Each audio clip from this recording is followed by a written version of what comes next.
Salve família! Primeiramente, Feliz Natal aí pra geral. Pra quem comemora, pra quem não comemora, pra quem aproveita a data pra descansar, pra ficar com amigos, com a família. Espero que vocês tenham passado essa data bem.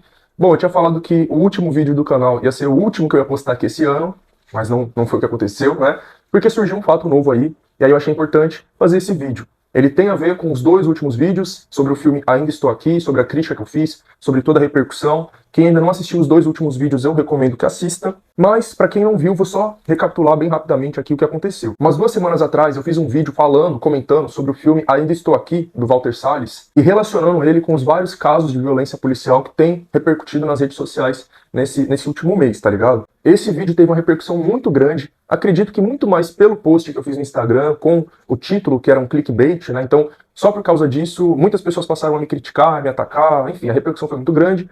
Muita gente apoiou também, né? Não foram só críticas, mas teve uma repercussão muito grande. E aí, uma semana depois, eu fiz um outro vídeo comentando sobre toda essa repercussão.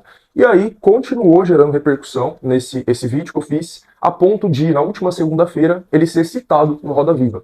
Para quem não tá ligado, Roda Viva é um programa da TV Cultura, histórico, bastante tradicional, bastante importante, que já entrevistou pessoas enormes da política e de outras várias áreas, né, atores, jornalistas e por aí vai. Então o Roda Viva é esse programa muito relevante, tá ligado? Assim como a TV Cultura também é uma emissora bastante importante, ela é ligada ao governo do estado de São Paulo e eu acho importante ajudar a denunciar aqui que nesse momento tá acontecendo um grande processo de desmonte e de perseguição à TV Cultura. O governo Tarcísio tá destinando só R$10 para ela no próximo ano.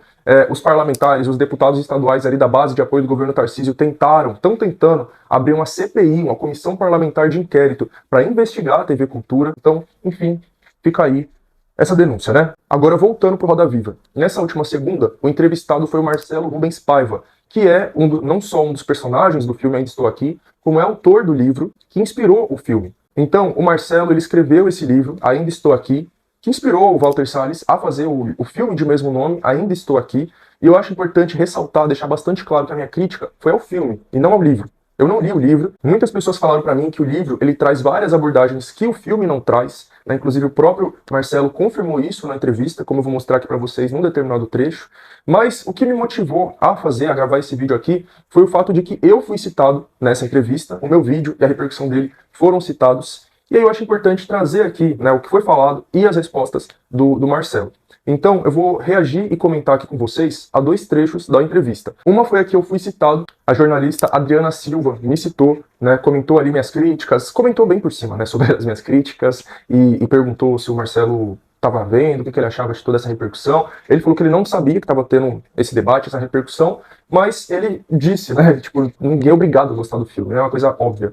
Mas enfim, né, eu vou colocar para vocês ver exatamente tudo que foi falado. E o outro trecho que eu vou mostrar foi de uma pergunta do jornalista Tom Farias, onde eu não fui citado, mas ele pergunta sobre críticas ao filme, né? Ele próprio traz ali que o filme traz uma perspectiva branca, rica, etc. Né? E o que o Marcelo tinha a dizer sobre isso. Enfim, vamos assistir aqui, né, tudo que foi falado, e aí eu vou trazendo comentários junto disso. Marcelo, eu queria voltar um pouco no tema do Tom, que eu acho que ele abordou de uma maneira muito interessante algumas críticas que foram feitas justamente ao filme do Walter Salles. Mas eu queria pegar pela perspectiva das reações. Então, vou pegar uma das críticas que foi, acho que mais viralizou, que foi a do Thiago Torres, que é aquele youtuber, professor que é conhecido como o Chavoso da USP. Como o quê? O Chavoso da USP. É um jovem youtuber, ele foi uma das pessoas que fez uma crítica ao filme nas redes sociais e viralizou por uma questão de classe, enfim. Mas ele foi, as respostas para ele foram muito violentas. E a violência vinha principalmente do campo progressista. Então, foram principalmente as pessoas progressistas quem atacaram a crítica que ele fez. No caso, era uma crítica com relação de classe e também racial, com recorte racial. E aí eu queria te ouvir, como uma pessoa que é ativista, que trabalha com cultura há tanto tempo, e escritor, às vezes a gente tem essa sensação de você não pode fazer críticas, porque senão você vai ser cancelado por todos os lados, e a gente sabe que não adianta ficar gritando sem anistia no show do Caetano e da Bethânia, porque a gente tá falando com somente a nossa turma. Então eu queria te ouvir a partir disso, do seu papel mesmo como criador, como ativista. Olha, o Sem Anistia hoje saiu uma pesquisa, né, que Sem Anistia mais de 60% é contra a anistia, 72%. E não foi no Allianz, não foi numa bolha, foi no Allianz Parque que foi gritado Sem Anistia, né? E eu acho que, eu não sei qual foi a crítica dele, eu não estou por dentro. Tem que ficar uma coisa bem clara, Tom, quem que é o inimigo aí? O inimigo é o Unici Paiva ou a ditadura? Então a gente tem que escolher os nossos inimigos, tem que definir nossos inimigos. Eu acho que a militância, os ativistas, às vezes eles começam a brigar entre si e percebem que estão brigando entre si, mas o inimigo é o fascismo. O inimigo é a extrema-direita. E não é porque um ou outro não gostou do filme de um ou outro. Eu, particularmente, considero muito a crítica.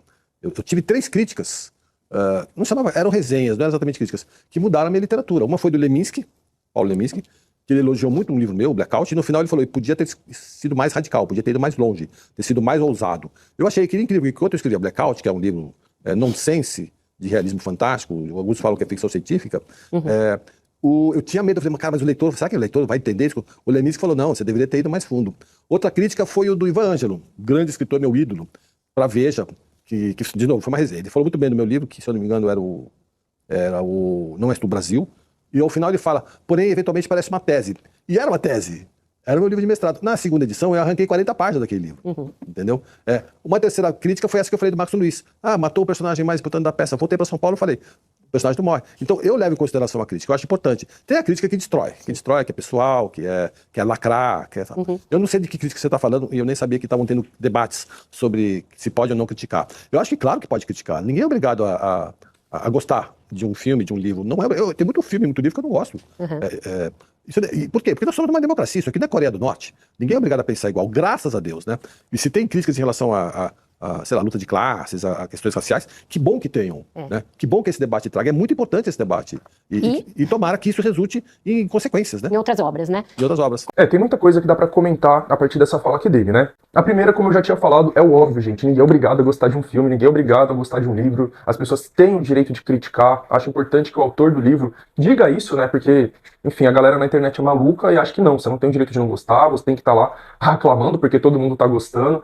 Mas, enfim, ele ressalta que não sabe exatamente que tipo de crítica foi feita, né? Ele fala, tem a crítica que é pra destruir, crítica pessoal, o que, obviamente, não foi o que eu fiz ao filme, né? Pelo contrário, as pessoas que criticaram a minha crítica é que fizeram isso. Uma crítica pessoal, né? Ataques, na verdade, na intenção de destruir. Então essas pessoas fizeram justamente o que ele tá criticando aqui, né? E eu digo a mesma coisa sobre o meu trabalho, mano. Qualquer um pode criticar, ninguém é obrigado a gostar. Agora tem essa diferença do que é uma crítica de fato e do que são ataques, né, coisas pessoais com a intenção de destruir uma pessoa. Ele diz que críticas relacionadas a questões de classe, a questões de raça, são muito importantes e têm que ser feitas, né? Ele diz, esse debate tem que ser levantado e tomara que isso traga consequências, né? E aí, a Vera Magalhães, ela fala ali, né, em outras obras, e aí ele fala em outras obras. E aí, né, eu postei esse corte lá no Instagram e o pessoal tava tendo duas interpretações daí. Uma interpretação que tava tendo é de que a Vera Magalhães estava querendo dizer assim, quem não gostou que faça outras obras, que faça outros filmes. E outra interpretação tirada foi a de que eles estavam dizendo, pô, tomara que outros filmes, obras, livros surjam a partir dessa crítica, a partir desse debate, trazendo essa outra perspectiva. Enfim, essa interpretação foi a que eu tive no primeiro momento também. E eu acho que é justamente isso, tá ligado? Esse debate, essa polêmica a ser levantada, tem que inspirar isso, que esses diretores, que foi justamente o que eu critiquei ali no meu vídeo, né? Que a maioria dos filmes, das obras que retratam a ditadura empresarial militar no Brasil, traz essa perspectiva branca, rica, esquece o povo das favelas, periferias, indígenas que estavam sofrendo. Então, tomara que isso incomode esses diretores de filmes, etc., para que eles tragam obras aí relacionadas a esses assuntos, a essas perspectivas. Agora, uma parte bastante problemática da fala do Marcelo, e que eu acho que diz muito sobre muita coisa aqui, é quando ele diz, a gente está numa democracia, não na Coreia do Norte. E essa parte é polêmica, né? Eu sei que a maioria das pessoas tem aquela visão extremamente estereotipada da Coreia do Norte, até mesmo pessoas que se identificam mais com a esquerda, com esse chamado campo progressista, né? E eu venho aqui para questionar isso, mano, tá ligado? Essa visão, esse senso comum da Coreia do Norte como uma ditadura, onde todos têm que pensar igual, todos têm que ter o mesmo corte de cabelo, etc, etc.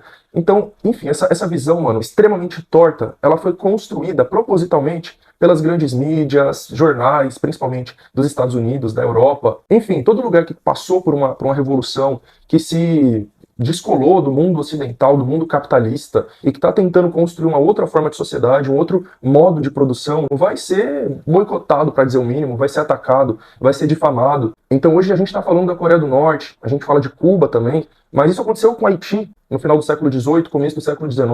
O Haiti foi o primeiro país do continente americano, aqui das Américas, que aboliu a escravidão. Isso a partir de uma revolução da população negra. E a partir de então, mano, o Haiti foi atacado por muito e muito tempo, até se tornar esse país tão pobre e desigual que ele é hoje, mas foi por ataque das grandes potências capitalistas. Teve ataques na indústria cultural também, né, filmes, até desenhos como o Pica-Pau.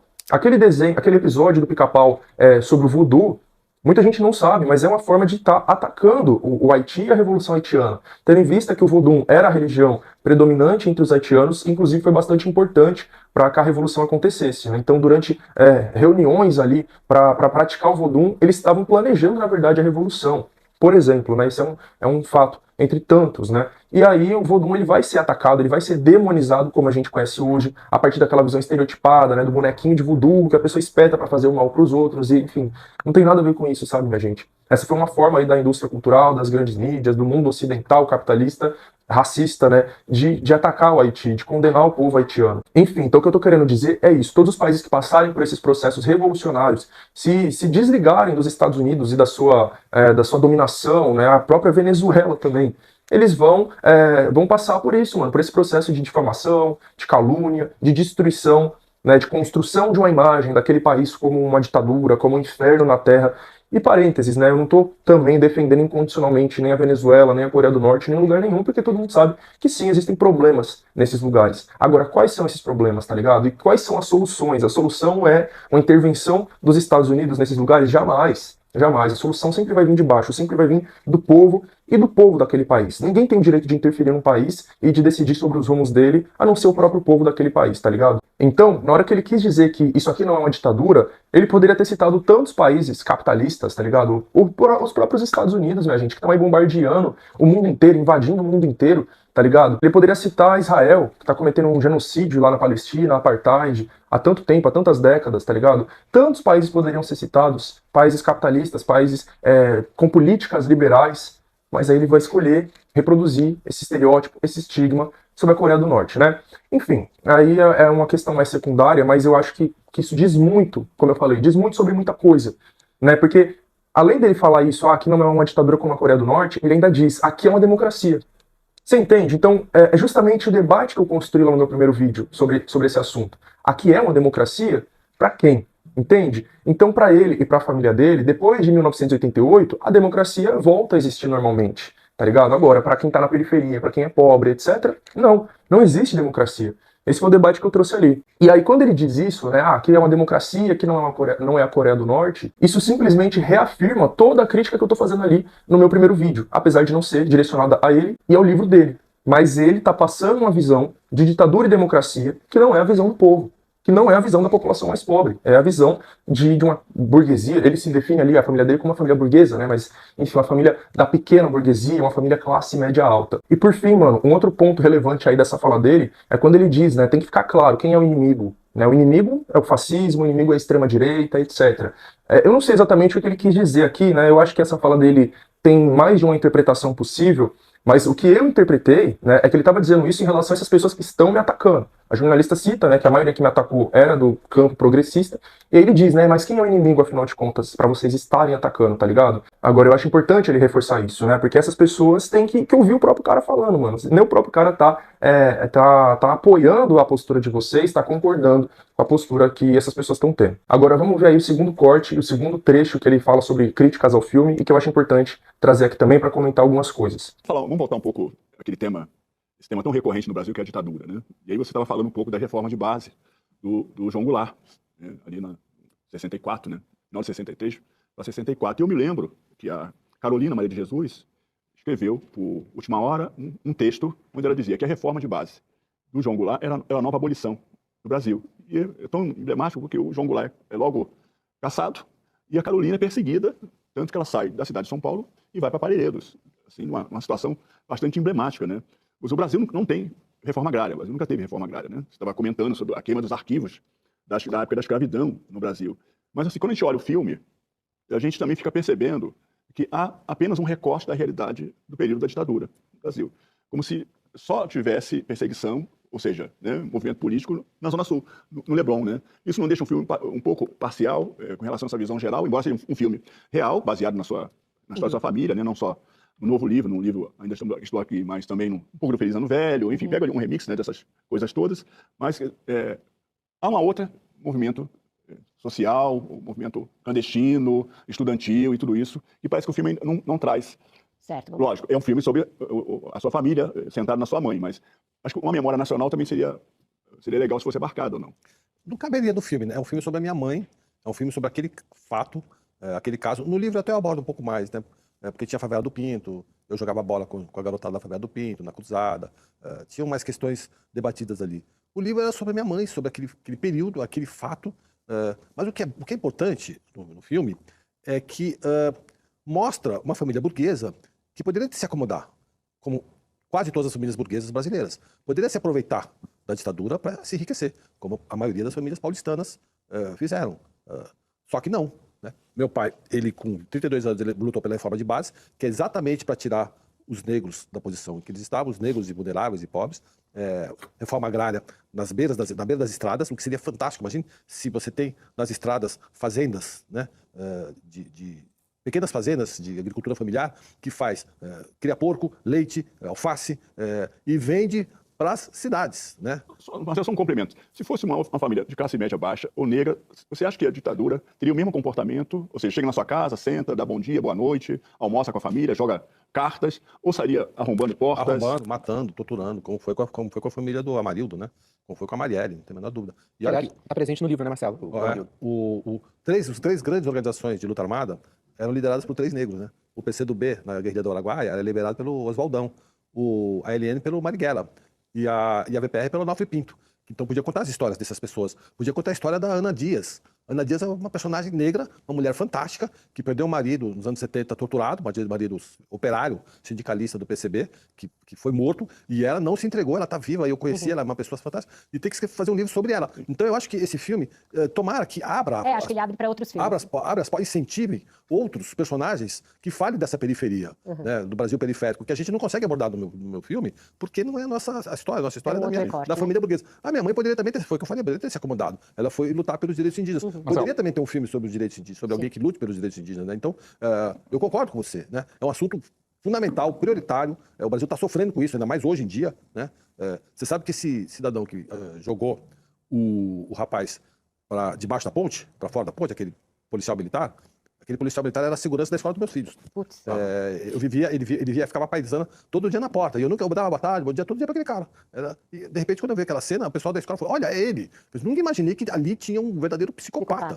E o garoto ficou paraplégico, né? O rapaz ficou paraplégico, aparentemente. Então, nesse trecho aqui, a galera que tá aí tacando hate em mim, etc., vai pegar essa parte em que ele diz que isso não caberia no filme, que era um filme sobre a mãe dele, e vai focar só nisso. Né, que foi uma das críticas, ou a crítica que eu mais recebi, né?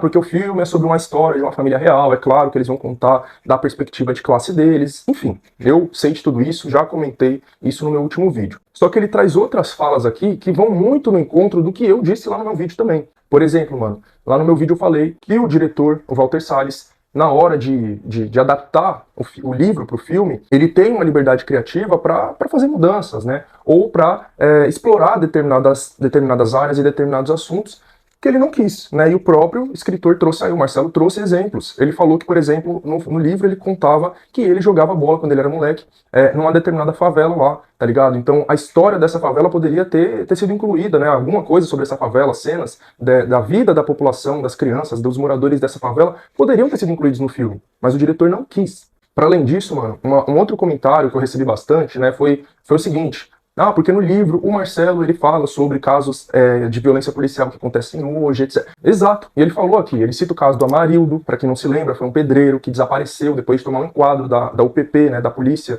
Militar lá no Rio de Janeiro, em 2013, se eu não me engano, foi sequestrado e morto por policiais. Ele cita o caso da Marielle Franco, né, vereadora, morta por milicianos no Rio de Janeiro. Então, o livro traz essas coisas, né, o livro mostra que isso permanece acontecendo até a atualidade, que foi uma das críticas que eu fiz no meu vídeo. Agora, o filme não traz, tá ligado? Por isso que o meu problema foi muito mais com o filme do que com o livro. Como eu já disse, eu não assisti, eu não li. E se eu tivesse lido, provavelmente eu teria talvez gostado por trazer esse debate, né, mostrar que essa realidade não ficou lá no passado, mas ela se mantém até os dias de hoje. O Marcelo também relembra, né, o fato de que a mãe dele foi lutar junto com os povos indígenas, que eu também citei no meu vídeo, né, que o filme poderia ter explorado isso, que o filme poderia ter falado mais sobre a história dos povos indígenas durante a ditadura militar, sobre a repressão que eles sofreram, sobre a luta deles e a luta da Eunice junto deles, e o filme não trouxe. Aqui ele também citou o caso recente do policial militar que jogou um homem de cima de uma ponte na zona sul de São Paulo. Ele diz, né, que esse policial era o segurança da escola do filho dele. Enfim, então ele demonstra ter alguma sensibilidade com essa violência policial que acontece até os dias de hoje, né? O que uma boa parte da galera que estava me atacando parece que não tem, né? Porque parece que a crítica e o debate que eu levantei era completamente inútil, né? Que não tem mais ditadura acontecendo com as populações periféricas, não tem violência policial nas periferias. Então, é um debate inútil que eu teria levantado na visão de muitas dessas pessoas, né? E para o autor, esse debate é extremamente necessário, né? Ele ressalta que seria muito bom, muito importante que tivessem novas obras retratando essa realidade, né? De como foi a ditadura para as populações nas periferias, para os povos indígenas, para a população negra, né? Ele cita organizações que eram lideradas durante a ditadura militar por pessoas negras, né? Como o próprio Carlos Marighella, que liderava a Aliança Libertadora Nacional. Enfim, então é isso. No último vídeo eu falei que eu fico muito feliz de ter levantado esse debate, né? Apesar de todos os ataques que eu sofri, acho que o saldo é positivo, o debate foi levantado, foi feito, chegou até o escritor, quem sabe não chegou até o diretor, né, vai saber. Chegou até a televisão, rede nacional, foi falado aí para muita gente sobre esse assunto, e como foi falado na entrevista, eu espero que isso inspire sim novas obras, filmes, livros que contem essas histórias, né, que contem as histórias dos de baixo, desde aquele período da ditadura até a ditadura atual, que isso seja mais falado, que se tenha mais consciência, mais debate, mais reflexão, mais estudo em cima disso. E de preferência que essas próprias pessoas possam falar sobre a sua realidade. Porque a esquerda gosta muito de homens brancos, ricos, contando as histórias dos outros, né? Agora, quando esses outros levantam, né, esse debate para falar sobre a sua própria realidade, sobre as suas próprias histórias,